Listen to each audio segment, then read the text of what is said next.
Assalamualaikum warahmatullahi wabarakatuh. Hai semuanya, perkenalkan nama saya Fakhrul Raihan dari kelompok 2 Pendidikan Pancasila, jurusan Ilmu Hukum Fakultas Hukum. Kami dari kelompok 2 akan menjelaskan bahasan yang berjudul Pancasila versi jurusanku.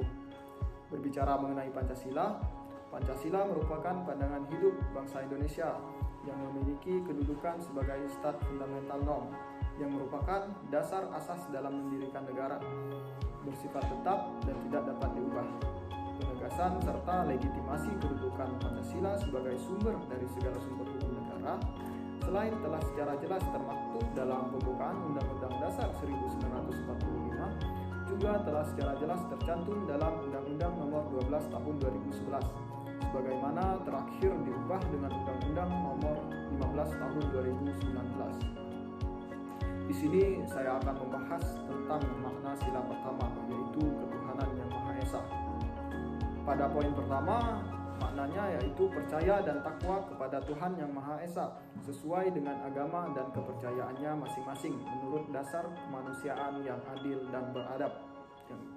Yang kedua, hormat dan menghormati serta bekerja sama antar pemeluk agama dan penganut-penganut kepercayaan yang berbeda sehingga terbina kerukunan hidup. Lalu yang ketiga, saling menghormati kebebasan menjalankan ibadah sesuai dengan agama dan kepercayaan masing-masing. Lalu poin keempat, tidak memaksakan suatu agama atau kepercayaan kepada orang lain. Yang kelima, frasa ketuhanan yang Maha Esa bukan berarti warga Indonesia harus memiliki agama monoteis. Namun frasa ini menekankan keesaan dalam beragama. Yang keenam, mengandung makna adanya kuasa prima atau sebab pertama, yaitu Tuhan yang Maha Esa. Maksud saya Tuhan yang Maha Esa. Lalu yang ketujuh, menjamin penduduk untuk memeluk agama masing-masing dan beribadah menurut agamanya. Lalu yang kedelapan, negara memberi fasilitas bagi tumbuh berkembangnya agama dan iman warga negara dan mediator ketika terjadi konflik agama. Dan yang terakhir, atau yang kesembilan, bertoleransi dalam beragama. Dalam hal ini, toleransi ditekankan dalam beribadah menurut agama masing-masing. Dari ke-9 poin tersebut, hakikat pengertiannya sesuai dengan pembukaan Undang-Undang Dasar 1945 yang berbunyi atas berkat rahmat Allah yang Maha Kuasa. Lalu poin tersebut sesuai juga dengan pasal 29 Undang-Undang Dasar 1945 ayat 1 dan 2. Di ayat satunya berbunyi negara berdasarkan atas ketuhanan yang Maha Esa. Lalu ayat keduanya berbunyi negara menjamin kemerdekaan tiap-tiap penduduk untuk memeluk agamanya masing-masing dan beribadah menurut agama dan kepercayaannya. Sekian penjelasan dari sila pertama oleh saya. Untuk penjelasan sila kedua dan seterusnya saya persilahkan kepada teman saya. Saya Miss Dianti. Saya di sini akan memaparkan sila kedua Pancasila, yakni kemanusiaan yang adil dan beradab berdasarkan versi jurusanku, yaitu jurusan hukum. Nah, dari penerapan sila kedua Pancasila yaitu kita saling menghargai sesama setiap perbedaan.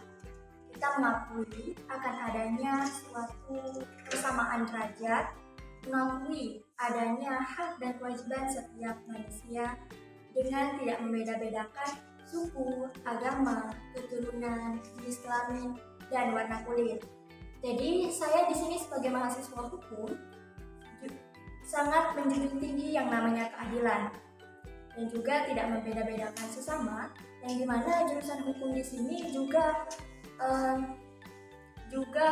merangkul setiap mahasiswa lain untuk menuju kebersamaan demi membangun yang namanya kekompakan. Nah, jadi di sini sila kedua Pancasila itu wujudannya dari Fakultas Hukum tersendiri adalah kita sebagai manusia, aku manusia, kamu manusia, dan di mana tugas kita adalah memanusiakan manusia. Sebagai mahasiswa hukum menganggap bahwa Pancasila sebagai perekat keutuhan atau pemersatu NKRI dan juga Pancasila sebagai identitas nasional yang memberikan ciri khas bangsa Indonesia yang membedakan dari bangsa lainnya. Oleh karena itu, Pancasila harus dilestarikan dan tidak boleh mudah dilupakan. Pendapat saya ini mencerminkan dari sila ketiga.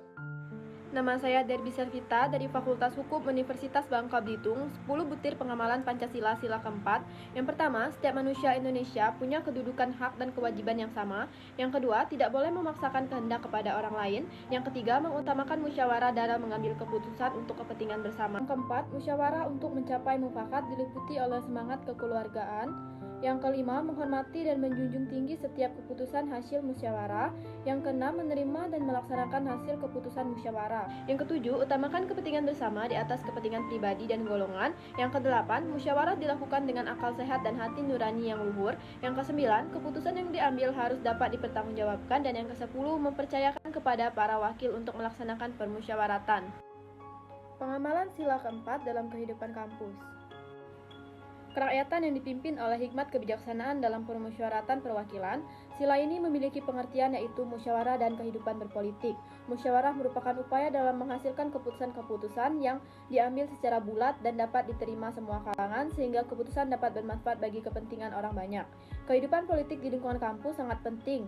Adanya terkait keputusan-keputusan yang akan diambil sangat berpengaruh terhadap keberlangsungan pembangunan dalam kehidupan kampus, terlebih kita sebagai mahasiswa merupakan bagian dari pembangunan itu sendiri. Sebagai contoh, kehidupan politik di kampus adalah adanya kebiasaan untuk melakukan musyawarah dan diskusi atau biasa disebut hearing terkait tentang isu-isu yang ada. Kebiasaan seperti ini sangat dibutuhkan untuk menyatukan pendapat ataupun suara dan masukan dari berbagai sumber, supaya nantinya keputusan yang akan diambil dapat memperlancar proses pembangunan kampus terlebih pembangunan nasional. Assalamualaikum warahmatullahi wabarakatuh. Hai semuanya, perkenalkan nama saya Ridho Taufikul Hakim dari kelompok 2 Pendidikan Pancasila Fakultas Hukum Universitas Bangka Belitung. Di sini kami akan menjelaskan tentang materi Pancasila versi jurusanku.